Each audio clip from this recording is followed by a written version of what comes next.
Hello, আসসালামু আলাইকুম সবাইকে। খায়রুল দা গোস্ট রাইডার ইউটিউব চ্যানেলের পক্ষ থেকে আমি সাদমান ওয়েলকাম করছি সবাইকে। সো আজকের ভিডিওটা হচ্ছে আপনাদের পূর্বে একটা রাজবাড়ি নিয়ে ভিডিও বানানো হয়েছিল, তো সেটারই দ্বিতীয় ভার্সন বলতে পারেন বা দ্বিতীয় পার্ট বলতে পারেন।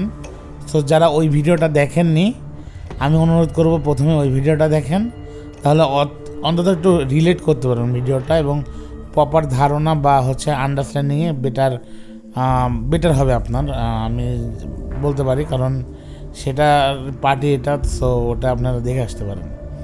তো যাই হোক, এখন যেটা আমরা আপনাদের পূর্বের ভিডিওতে যেহেতু কথা দিছিলাম যে আপনারা হচ্ছে এই ভিডিওতে দেখতে পারবেন যে ওই জায়গাটা যেটা সম্পর্কে ঘটনাটা, এবং আমরা ওই ঘটনাটা ওই পূর্বের ভিডিওতে শেয়ার করছি।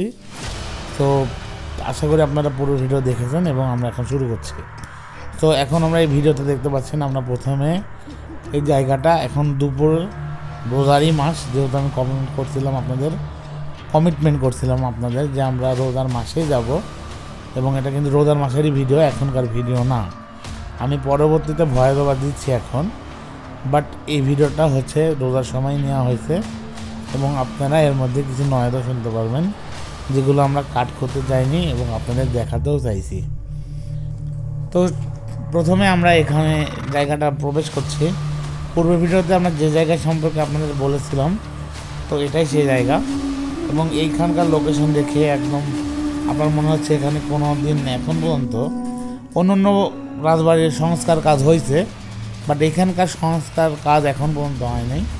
এবং এখানে ভিতরে দেখেন জঙ্গল আবর্জনা সব কিছু কিন্তু আছে ভালোভাবে, 1 বছরে বা 2 বছরে 3 বছরেও এই স্থাপনাগুলো এরমভাবে আছে, বা কোনো পরিষ্কার পরিচ্ছন্নতার কাজ হয় না এখানে। সামনে গিয়ে এই যে এইখানে এই জায়গাটা দেখতে পাচ্ছেন, ঠিক এইখানটাতেই ওই রকম কিছু একটা দেখা যায়, বা যেমন আমি ভিডিওতে বলছিলাম আপনাদের। সো এখানে অনেকেই অনেক কিছু দেখে ভয় করছে, অনেক কিছুই হয়েছে আর কি। তো ভিডিওতে আসলে তো আমরা হচ্ছে জায়গায় দেখাবো, তো আপনারা এটাই উপভোগ করবেন।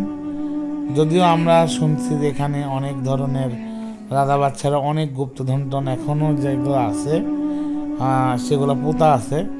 এমনকি এখানে হচ্ছে ভূমি অফিসে যখন আমরা গেছিলাম, ওখানে অনেক লোক আছে, তারা অনেকেই বলছে যে এখানে কিন্তু রেস্ট্রিক্টেড এরিয়া, কোনো খনন কাজ বা কোনো কিছু খোঁজার ডিটেক্টর মিটার টিটার এখানে আনা যাবে না, বা হচ্ছে ওরকম কোনো গ্যাজেট ট্যাজেট দ্বিতীয় সব কিছু আমাদের কাছে চেক করছে যে কী কী আছে আমাদের কাছে, ক্যামেরা ট্যামেরা থেকে শুরু করে সব কিছু চেক করছে। সো এটা আসলে এখানকার আসতে গেলে, বা আপনারা যারা ব্লগার আছেন বা টুকটাক টিডিওর ইচ্ছা আছে, তাদের থেকে ডেফিনেটলি এটা চাইবে প্রথমত। এবং এখানে আমরা আবার দেখতে পাচ্ছি যে দেখতে পাচ্ছেন এখানে হচ্ছে আপনার এই পাশ দিয়ে যে বলছিলাম যে অনেকে অনেক কিছু দেখছে, এই যে এই এখান থেকে যদি কেউ শব্দ করে তাহলে বাইরে থেকে একটু বেশি শোনা যায়, কারণ দেওয়ালে প্রতিধ্বনির আওয়াজটা আসলে বাইরে পর্যন্ত যায় এবং সেটা আসলে একটু ভয়ঙ্করই শোনায়। এখন আপনারা যে জায়গাটা দেখতে পাচ্ছেন, এটা হচ্ছে ওই যে সেই জায়গা যেখানে নুপুরের শব্দগুলো শোনা যাইতো, এবং ম্যাক্সিমাম কাপল যারা আসতো এখানে বেড়াইতে বা কোনো ভিজিট করতে আসতো, পরিত্যক্ত জায়গা দেখতে আসতো, তারা এখানে এসে অনেকেই ভয় করছে, এবং এমনকি আমার মামাতো ভাই এটা আমাকে বলেছে।